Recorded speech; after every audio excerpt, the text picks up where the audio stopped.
like looking at the water flow and coming out just to walk and find this from home, out of my house. I feel so good.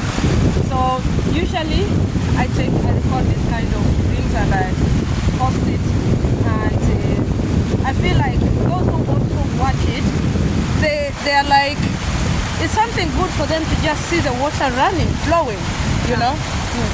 So can you just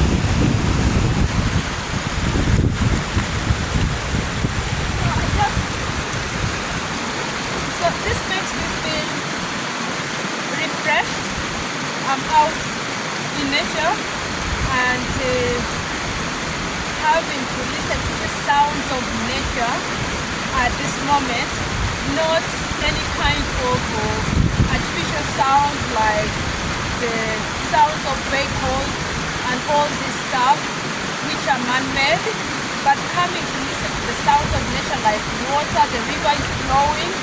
That has a lot to do with connecting with me as a natural human being, that I'm connecting with a natural thing. Although we are into innovation and all this stuff to make life much more better, but regardless of that, coming back to the natural world, out like as we are here, like you can see the trees, I feel like I'm where I belong.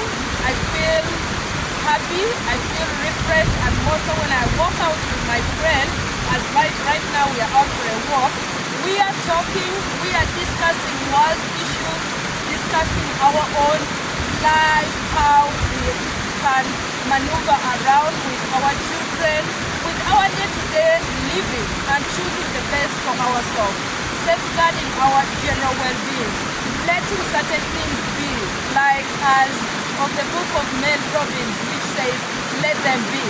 That has really helped me look into certain things by safeguarding myself and avoiding negativity by saying, let them. There are things you can't control, but you can control how you react and the choices you make that will impact you in the general whole.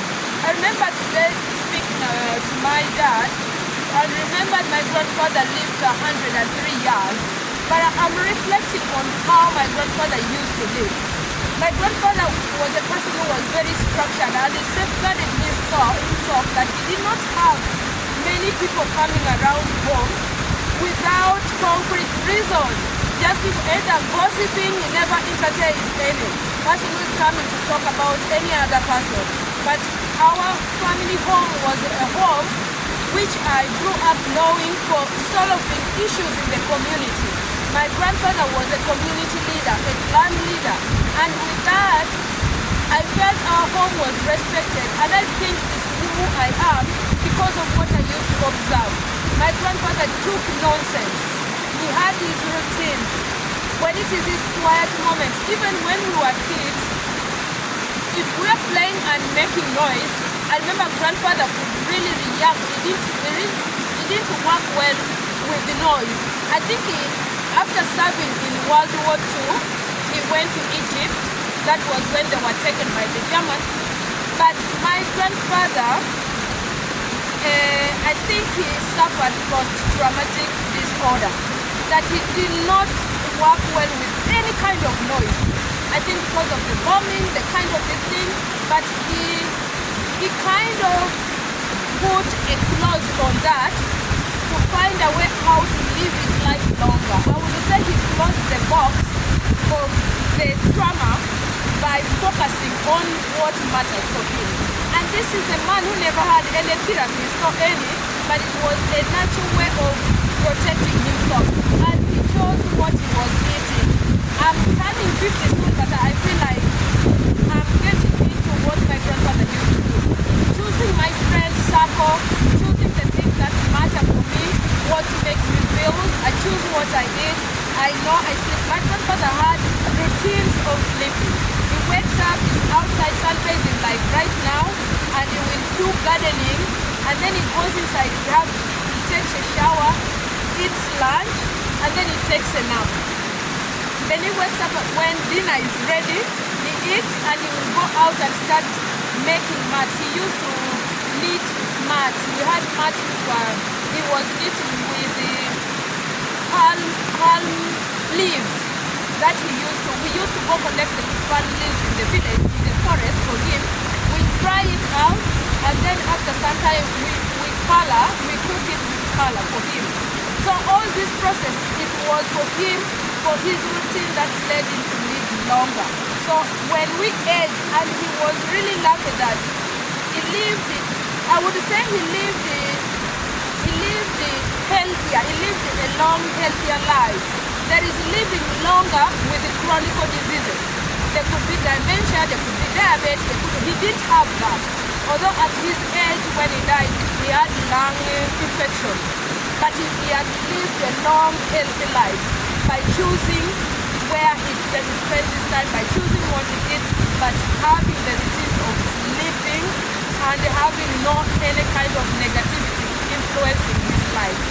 So I'm doing this and I'm sharing based on experience of what now I can reflect at this age what my grandfather used to be.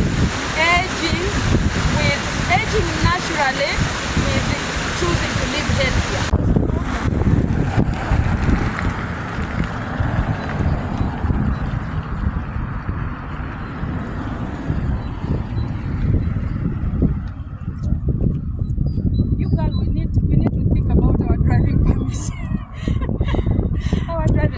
This way?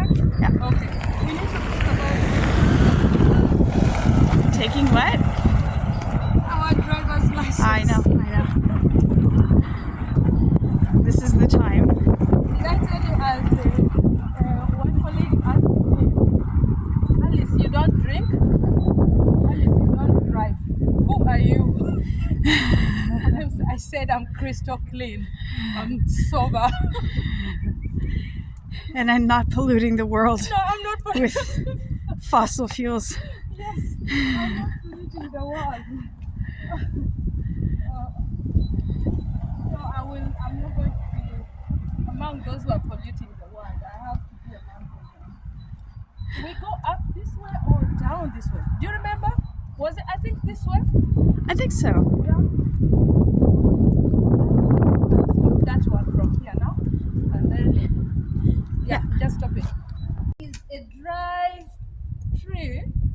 It was standing and supported by this, but I'm going to help it land down safely and not destroy these ones. I think they're planted or they just to grow up here by themselves, because it looks like they're planted, but they look so nice. This is also dry. You know what this reminds me with? When I was a young girl, we used to go in the forest to collect firewood for cooking, and here this is just wasted, but my brain is retrieving memories of what I used to do, and I'm doing it automatic. This is also dry, but it's dry. So please know that the trees that I'm holding, helping to get down, they are dry.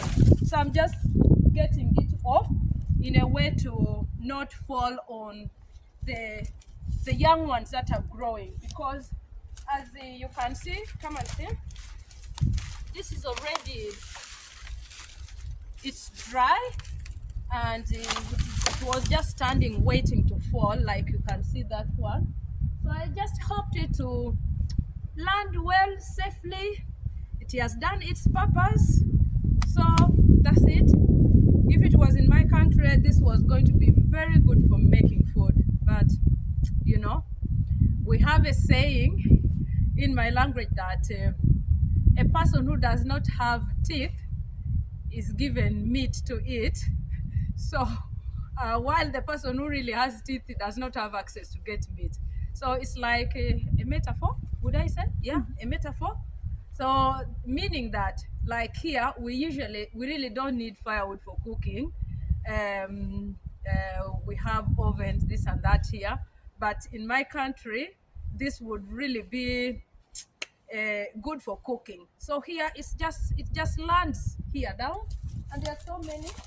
So coming out for a walk, I get to do so many different things, just helping these trees to land, the ones that are dry, to give room as it is spring, to give room for the ones that are standing like this one to be able to grow, develop the leaves without this hindering it or affecting.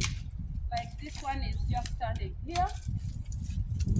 So I multitask while I'm coming in the forest. This is also dry. I think there's so many. Is there something wrong with this area? Look, this is also dry. So there are quite many trees around here that are dry. Even this. This also, look. This one is also dry. So I'm just trying to get rid of them to give room for other trees to grow. Yeah. As we look through afforestation. Afforestation is the process of planting trees, not so? Yeah, you know, I used to learn geography about the Canadian prairies. You know, having the British curriculum in my country, we learned a lot about farming in Saskatchewan and all this stuff. And I don't know how it was helping in my country, and yet in my country we really didn't have to learn so much about agriculture and all this stuff, but we were being taught about the British curriculum, which I think didn't make sense to majority of us. What were we going to learn about farming in in Canada? Like we had the Canadian prairies. We were learning about that, you know, and it didn't make sense. And up to today in my country, I think that syllabus still works.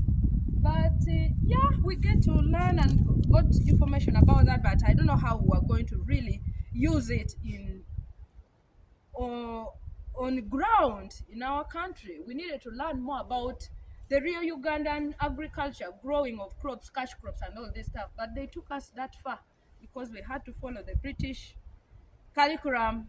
That is it. So I'm out here for a walk, going to go still down inside in the forest there. So we're enjoying. I hope this has inspired anyone out there to get out and just go walk in the woods. So it's a very nice bright weekend, and my friend and I are really enjoying these moments here. So catch up again later. Bye for now.